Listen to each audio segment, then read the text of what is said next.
Ladies and gentlemen, welcome to the channel. Today I'm going to show you how to bring back that status vertical style in WhatsApp. So as you can see over here, this is what it should look like. It's in vertical, right? But if you have maybe the latest update, right, you could have the opportunity to have your statuses looking like this from right to left and left to right. That's horizontal. So what you need to do is all the channels that you are following currently, you need to go into every one of them, and you're going to go ahead to the top right hand side and hit the three dots and tap on unfollow. All right, and then additionally unfollow, and here we're going to go ahead also to this one, and you're going to hit the same steps and you're going to unfollow this one.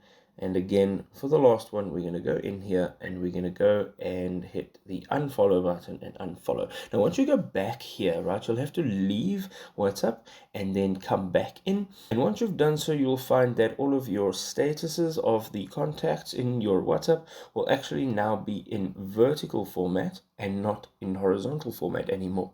Now, if this was a helpful guide, please do drop us a like, show your support, and we'll see you next time.